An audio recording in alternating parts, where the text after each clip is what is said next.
il y a dans ce pays une différence fondamentale entre le droit proclamé et l'accès réel au droit. Et je voudrais raconter ce qui est arrivé à mes enfants par rapport à la succession de leur père, Jacques Garcin, qui est décédé le 30 août 1994. Le notaire Vincent Béranger de Cré les a convoqués, leur a lu le testament, et puis circulé, il n'y a rien à voir. Pendant 6 mois, ils n'ont plus de nouvelles. Et quelque temps après, ils ont appris par notre notaire du Vaucluse que les comptes en banque Crédit Agricole, Caisse d'épargne de Cré avaient été vidés. Les 3 véhicules vendus parce que le notaire Béranger avait mis les cartes grises au nom de la veuve. Lorsqu'ils avaient demandé à la préfecture des explications, on leur a répondu « Ah, mais le notaire a verrouillé, nous a demandé de verrouiller toutes les explications concernant ces véhicules. » Bref, il ne restait plus grand-chose de la succession de leur père.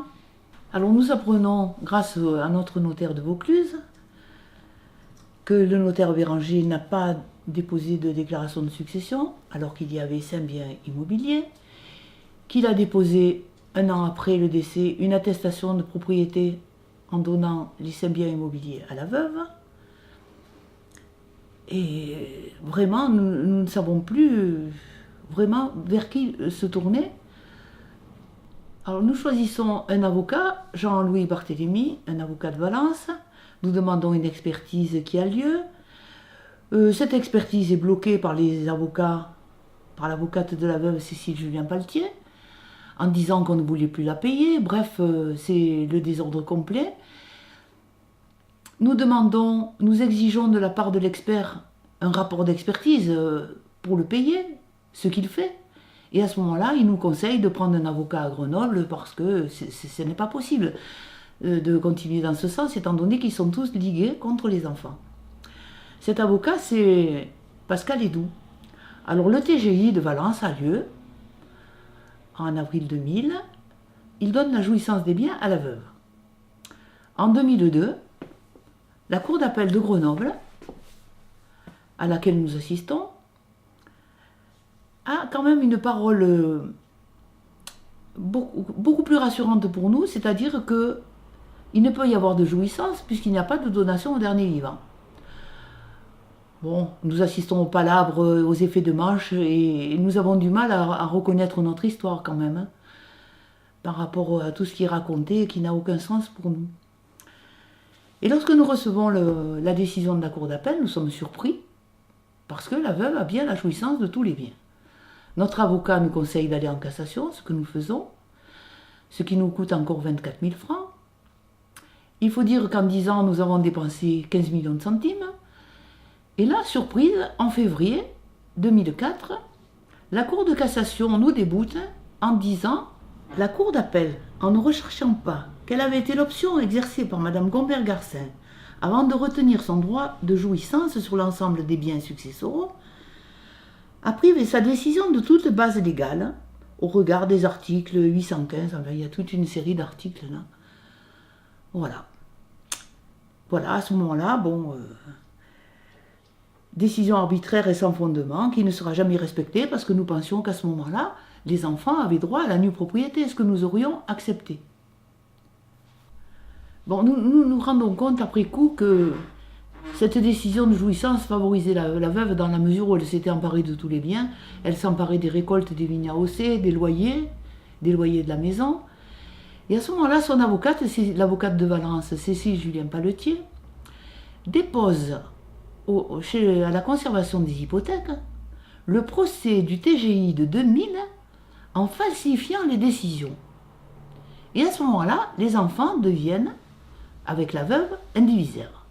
Le notaire Gérard Flandin est désigné pour effectuer le partage, puisque maintenant ce sont 3 indivisaires. Et à la vue de tous les faux contenus dans le dossier, il le rend à la chambre départementale des notaires, ne voulant pas l'assumer. Le notaire Montagne, associé à Vandevor, est nommé au mois de mai 2004.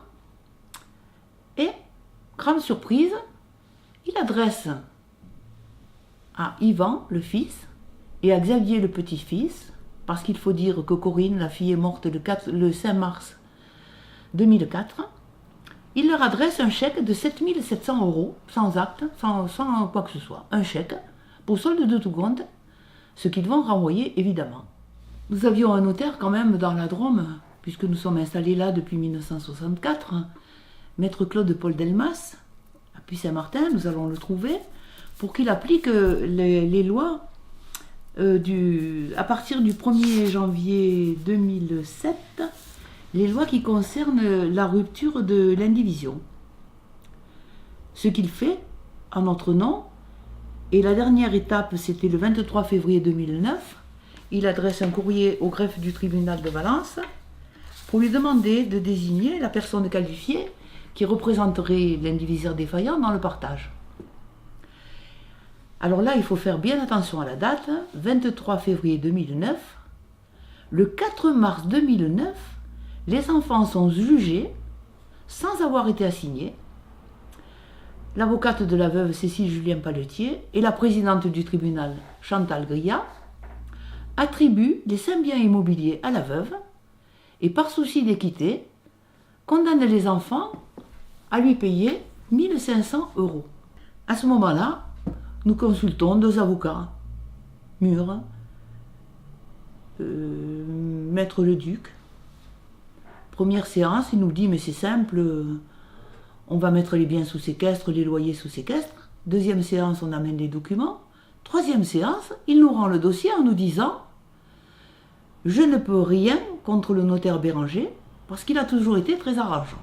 Maître Delmas a pris sa retraite et il est remplacé par Mathieu Piquemal, que nous allons trouver pensant qu'il va continuer la démarche. Ah non, il ne peut rien pour nous parce que nous avons été jugés. Enfin, nous nous apercevons que dans ce département, le téléphone arabe marche super bien. Maître Montagne publie à la conservation des hypothèques un partage de 78 pages où il n'assume que le nombre de pages et l'identité des personnes. 78 pages délirantes qu'on nous fournira par 4 fois, puisque c'est le seul et dernier document qui existe. C'est inacceptable pour nous. C'est illisible, on ne peut pas du tout en tenir compte. Et à partir de là, en 2009, c'est un délire de la mafia locale qui prend le relais. Le conservateur des hypothèques qui doit prendre sa retraite le 30 juin, Dominique Brocas, change le numéro des parcelles le 1er juin 2009.